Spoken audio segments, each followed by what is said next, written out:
At least 10 people were killed in the Israel-occupied West Bank after the Israeli military launched raids and airstrikes overnight. That is according to the Palestinian Health Ministry. The Israeli military confirmed it launched a large counter-terror operation overnight in 2 refugee camps.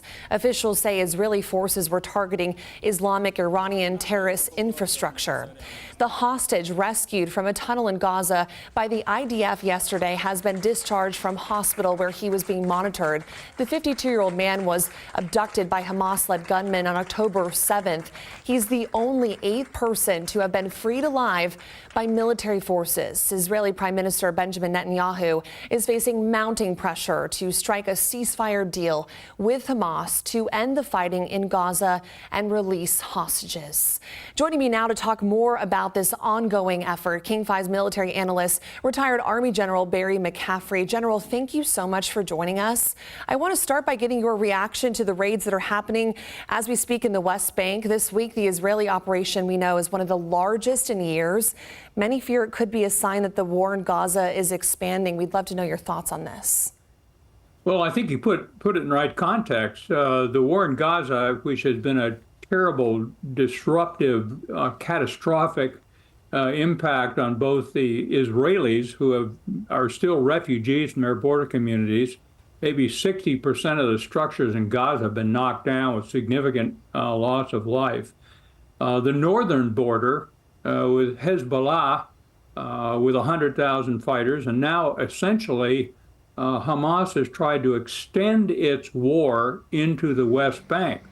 As we all know, Israel captured and really annexed the West Bank in the 1967 war, but you've gotten a fairly small piece of ground, 3 million Arabs and 700,000 Israelis in a very tense and hostile confrontation with some criminal activity by Israeli settlers stirring the pot. But Iran's putting money and guns into the West Bank, fomenting this struggle.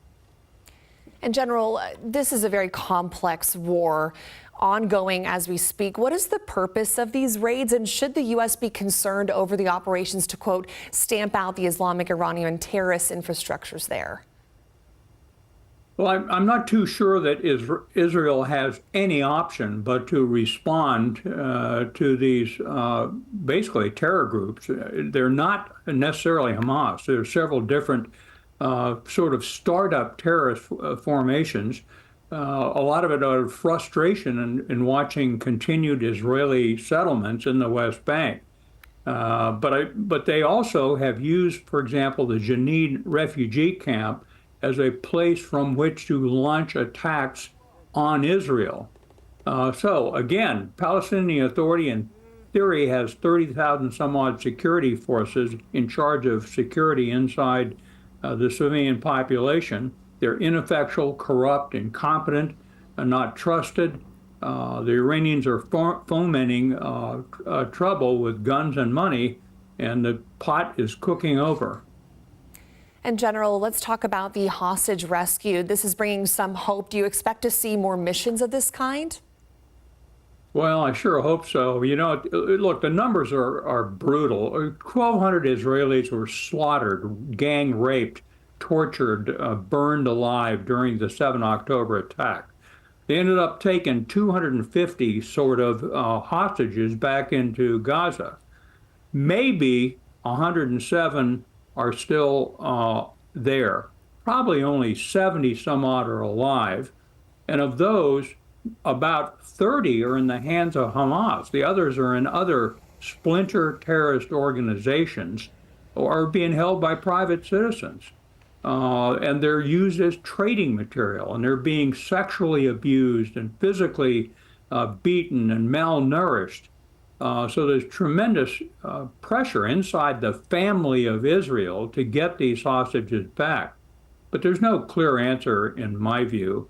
Sinwar, the head of the Hamas terrorist group underground in Gaza, views them as trading material. So he's winning the information war. The Israelis, the IDF, is winning the physical war. There's no agreement likely in the short run, in my view. Retired Army General Barry McCaffrey, thank you so much for joining us as this continues.